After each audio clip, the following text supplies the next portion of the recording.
Hi friends, അപ്പോൾ ഇന്നത്തെ recipe very special ആയിട്ടുള്ള ഒരു കേക്കിൻ്റെ റെസിപ്പിയാണ്. ഈ ഒരു കേക്ക് നമ്മൾ ഓവനോ ബീറ്ററോ ഒന്നും ഇല്ലാതെ വളരെ സിമ്പിളായിട്ടാണ് തയ്യാറാക്കുന്നത്. പക്ഷേ വളരെ ടേസ്റ്റിയുമാണ്. ഈ ഒരു കേക്ക് തയ്യാറാക്കിയെടുക്കാനായിട്ട് നമുക്ക് മുട്ടയുടെ ആവശ്യമില്ല, അതുപോലെ തന്നെ വാനില എസൻസോ വേറെ എസൻസിൻ്റെ ഒന്നും ആവശ്യമില്ല. അപ്പോൾ വീട്ടിലുള്ള ഇൻഗ്രീഡിയൻസ് ഒക്കെ വെച്ചിട്ട് സിമ്പിളായിട്ട് തയ്യാറാക്കിയെടുക്കാനായിട്ട് പറ്റും. അപ്പോൾ നമുക്ക് വീഡിയോയിലോട്ട് പോവാം. അപ്പോൾ ഈ ഒരു കേക്ക് തയ്യാറാക്കാനായിട്ട് നമുക്ക് ആദ്യം തന്നെ 1/2 ലിറ്റർ പാല് ഗ്യാസ് സ്റ്റൗവിൽ വെച്ചിട്ട് നന്നായിട്ടൊന്ന് തിളപ്പിച്ചെടുക്കണം. ഏകദേശം ഒരു 10 മിനിറ്റോളം കണ്ടിന്യൂസ് ആയിട്ട് തിളപ്പിച്ചെടുക്കണം.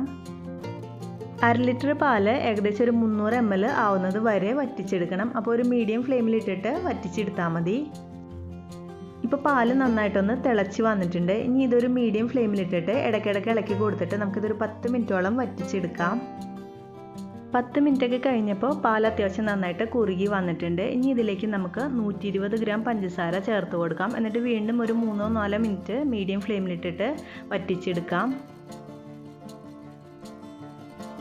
ഇപ്പോൾ പാലിൻ്റെ മിക്സ് തയ്യാറായിട്ടുണ്ട്. ഇനി ഇത് നമുക്ക് കുറച്ചൊന്ന് ചൂടാറാനായിട്ട് മാറ്റി വയ്ക്കാം. ഫുള്ളായിട്ട് ചൂടാറണ്ട, കുറച്ചൊന്ന് ചൂടാറി വന്നാൽ മതി. ആ സമയം കൊണ്ട് നമുക്ക് കേക്കിന് ആവശ്യമുള്ള ഡ്രൈ ഇൻഗ്രീഡിയൻസൊക്കെ ഒന്ന് അരിച്ചെടുക്കാം.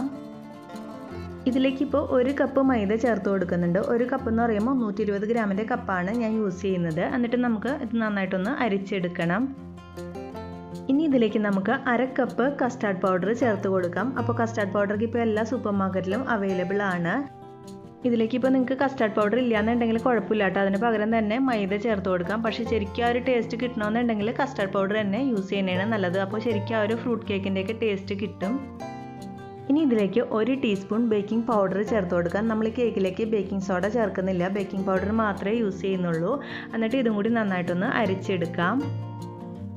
ഈ ഒരു മിക്സ് ഒരു പ്രാവശ്യം അരിച്ചെടുത്താൽ മതി കേട്ടോ. അതിനുശേഷം നന്നായിട്ടൊന്ന് മിക്സ് ചെയ്ത് കൊടുത്താൽ മതി.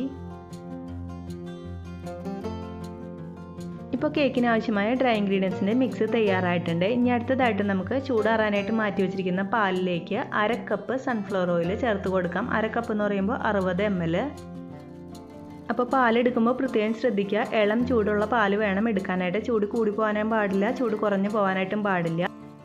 ഓയിൽ ചേർത്തിട്ട് ജസ്റ്റ് ഒന്ന് മിക്സാക്കി കൊടുത്തതിന് ശേഷം നമുക്കിതിലേക്ക് മൈദയുടെ കൂട്ടും കൂടി ചേർത്തിട്ട് കട്ടയില്ലാതെ നന്നായിട്ടൊന്ന് മിക്സ് ചെയ്തെടുക്കണം. അപ്പോൾ നമ്മൾ ഈ കേക്കിലേക്ക് വേറെ എസൻസുകളൊന്നും ചേർക്കുന്നില്ല കേട്ടോ, കാരണം കസ്റ്റാർഡ് പൗഡറിൽ ഓൾറെഡി തന്നെ വാനിലയുടെ ഒരു ഫ്ലേവർ ഉണ്ടാവും. അപ്പോൾ അതുകൊണ്ട് പിന്നെ വേറെ എസൻസുകളൊന്നും ചേർക്കേണ്ട ആവശ്യമില്ല. ഇതിലേക്ക് ഇപ്പോൾ മൈദയുടെ കൂട്ട് മിക്സ് ചെയ്തതിന് ശേഷം വെള്ളത്തിൻ്റെ അളവ് കൂടുതലാണെന്ന് തോന്നുന്നുണ്ടെങ്കിൽ നിങ്ങൾ ഇതിലേക്ക് കുറച്ച് മൈദ ആഡ് ചെയ്യാം. അതിൻ്റെ കൂടെ തന്നെ കുറച്ച് ബേക്കിംഗ് പൗഡറും കൂടി ആഡ് ചെയ്തിട്ട് മിക്സ് ചെയ്തെടുത്താൽ മതി.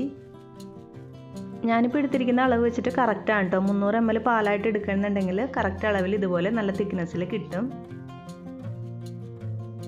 ഇപ്പോൾ കേക്കിൻ്റെ ബാറ്റർ കട്ടയില്ലാതെ നന്നായിട്ടൊന്ന് മിക്സ് ചെയ്തെടുത്തിട്ടുണ്ട്. ഇനി നമുക്ക് ഇതിലേക്ക് ചേർക്കാനായിട്ട് കുറച്ച് ടൂട്ടി ഫ്രൂട്ടി എടുത്തിട്ടുണ്ട്. അതിലേക്ക് കുറച്ച് മൈദ ചേർത്തിട്ടൊന്ന് മിക്സ് ചെയ്ത് വെക്കാം. ഈ ടൂട്ടി ഫ്രൂട്ടി നമ്മൾ കേക്കിൻ്റെ ബാറ്ററിലോട്ട് മിക്സ് ചെയ്യുമ്പോൾ താഴ്ന്നു പോകാതിരിക്കാൻ വേണ്ടിയിട്ടാണ് മൈദ വെച്ചിട്ട് ഇതുപോലെ ഒന്ന് കോട്ട് ചെയ്തെടുക്കുന്നത്. ഈ കേക്ക് ബേക്ക് ചെയ്തെടുക്കാനായിട്ട് ഞാനിപ്പോൾ ഇതുപോലത്തെ ഒരു ബേക്കിംഗ് ടിന്നാണ് യൂസ് ചെയ്യുന്നത്. അതിൻ്റെ അടിയിൽ ബട്ടർ പേപ്പർ വെച്ച് കൊടുത്തിട്ടുണ്ട്. സൈഡിൽ കുറച്ച് ഓയിൽ തടവി കൊടുത്തതിന് ശേഷം കുറച്ച് മൈദ ഇട്ടിട്ട് ഒന്ന് ഡസ്റ്റ് ചെയ്തെടുത്തിട്ടുണ്ട്. എക്സ്ട്രാ വരുന്ന മൈദ തട്ടിക്കളയണം. അതിനുശേഷം നമുക്ക് ഈ ബാറ്റർ ഇതിലേക്ക് ഒഴിച്ച് കൊടുക്കാം.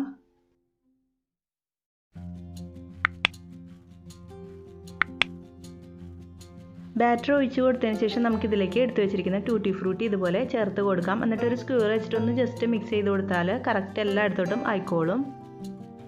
ഇനി നമുക്ക് ഈ കേക്ക് ഒന്ന് ബേക്ക് ചെയ്തെടുക്കാം. അപ്പോൾ നമ്മൾ ഓവനില്ലാതെയാണ് കേക്ക് ബേക്ക് ചെയ്യുന്നത്. അതിനായിട്ടൊരു പാത്രത്തിലേക്ക് കുറച്ച് ഉപ്പ് ചേർത്തിട്ട് പ്രീ ഹീറ്റ് ചെയ്യാനായിട്ട് മാറ്റി വെച്ചിട്ടുണ്ടായിരുന്നു. ഏകദേശം ഒരു 10 മിനിറ്റോളം മീഡിയം ഫ്ലെയിമിലിട്ടിട്ട് ചൂടാക്കി എടുത്തിട്ടുണ്ട്. ഇനി ഇതിൻ്റെ ഉള്ളിലേക്ക് ഇതുപോലത്തെ ഒരു റിങ് വെച്ച് കൊടുക്കുന്നുണ്ട്. നിങ്ങളുടെ കയ്യിൽ റിങ് ഇല്ലാന്നുണ്ടെങ്കിൽ ഏതെങ്കിലും ഒരു പാത്രത്തിൻ്റെ അടപ്പൻ കമത്തി വെച്ചാൽ മതി. എന്നിട്ട് അതിൻ്റെ മീതേക്ക് നമുക്ക് ഈ ബേക്കിംഗ് ടീൻ വെച്ച് കൊടുക്കാം. ഇനി ഇത് നമുക്ക് അടച്ച് വെച്ചിട്ട് ഏകദേശം ഒരു 45 മിനിറ്റ് ലോ ഫ്ലെയിമിലിട്ടിട്ട് ബേക്ക് ചെയ്തെടുക്കാം. അപ്പോൾ ബേക്ക് ചെയ്തെടുക്കുമ്പോൾ പ്രത്യേകം ശ്രദ്ധിക്കുക, എപ്പോഴും ലോ ഫ്ലെയിമിലിട്ടിട്ട് വേണം ബേക്ക് ചെയ്തെടുക്കാനായിട്ട്. മീഡിയം ഫ്ലെയിമിലിട്ടിട്ട് പ്രീ ഹീറ്റ് ചെയ്തതിന് ശേഷം ലോ ഫ്ലെയിമിലിട്ടിട്ട് ബേക്ക് ചെയ്തെടുക്കണം. ഈ പാനിന് എയർ ഹോളൊക്കെ ഉണ്ടെന്നുണ്ടെങ്കിൽ ഇതുപോലത്തെ ഒരു സ്ക്യൂറോ എന്തെങ്കിലും വെച്ചിട്ടൊന്ന് അടച്ച് വെക്കണം. അപ്പോൾ ഒട്ടും തന്നെ എയർ പോവാതെ പെട്ടെന്ന് തന്നെ ബേക്കായിട്ട് വരും.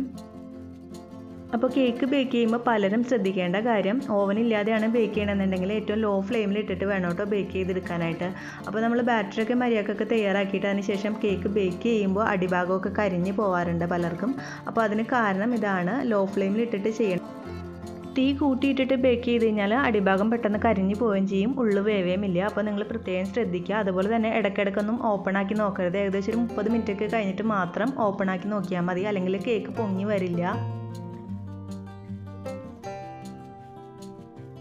ഇപ്പോൾ ഒരു 30 മിനിറ്റൊക്കെ കഴിഞ്ഞിട്ടുണ്ട് കേട്ടോ. കേക്ക് നന്നായിട്ട് പൊങ്ങി വന്നിട്ടുണ്ട്. ഇങ്ങനെ പൊങ്ങി വന്നതിന് ശേഷം മാത്രം ഓപ്പൺ ആക്കി നോക്കിയാൽ മതി. എന്നിട്ട് നമുക്ക് ഇതിൻ്റെ മീതയ്ക്ക് കുറച്ച് നട്ട്സ് ഒന്ന് ചോപ്പ് ചെയ്തത് ഇട്ട് കൊടുക്കാം.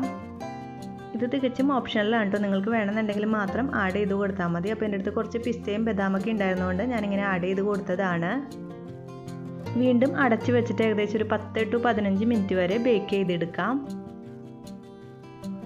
ഇപ്പോൾ 45 മിനിറ്റൊക്കെ കഴിഞ്ഞിട്ടുണ്ടായിരുന്നു കേട്ടോ. അപ്പോൾ കേക്ക് നന്നായിട്ട് ബേക്കായിട്ട് വന്നിട്ടുണ്ട്. നമുക്ക് തൊടുമ്പോൾ തന്നെ അറിയാനായിട്ട് പറ്റും, നല്ല സോഫ്റ്റ് ആയിട്ടുള്ള ഒരു കേക്കാണിത്. ഇനി ഇത് നമുക്ക് ചൂടാറാനായിട്ടൊന്ന് മാറ്റി വയ്ക്കാം.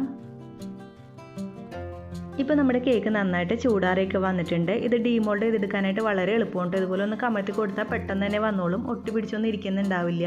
നല്ല സോഫ്റ്റുമാണ് ഈ കേക്ക്. അതുപോലെ തന്നെ സൈഡൊന്നും കരിഞ്ഞിട്ടില്ല, സൈഡിലും അടിയിലൊന്നും കരിയാതെ നല്ല പെർഫെക്റ്റ് ആയിട്ടാണ് കിട്ടിയിരിക്കുന്നത്. അപ്പോൾ ഞാൻ ഈ പറയുന്നത് പോലെ തന്നെ നിങ്ങൾ ഫോളോ ചെയ്താൽ ഈ ഒരു രീതിയിൽ തന്നെയുള്ള കേക്ക് നിങ്ങൾക്കും തയ്യാറാക്കി എടുക്കാനായിട്ട് പറ്റും. ഇനി നമുക്ക് ഈ കേക്ക് ഒന്ന് കട്ട് ചെയ്ത് നോക്കാം. അപ്പോൾ കട്ട് ചെയ്യുമ്പോൾ തന്നെ നമുക്ക് ഫീൽ ചെയ്യാനായിട്ട് പറ്റും എത്ര സോഫ്റ്റ് ആണെന്ന്.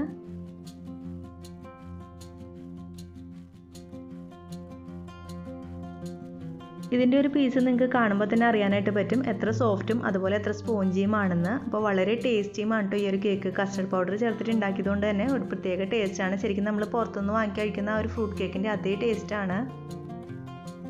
അപ്പോൾ എല്ലാവരും ഈ ഒരു കേക്ക് ഒന്ന് തയ്യാറാക്കി നോക്കണം കേട്ടോ. അത്ര ടേസ്റ്റിയുമായിട്ടുള്ളൊരു കേക്ക് ആയതുകൊണ്ടാണ് ഞാൻ ഇത്ര റെക്കമെൻഡ് ചെയ്യുന്നത്. എന്നിട്ട് നിങ്ങളുടെ അഭിപ്രായങ്ങൾ എന്നെ അറിയിക്കാനായിട്ട് മറക്കരുത്.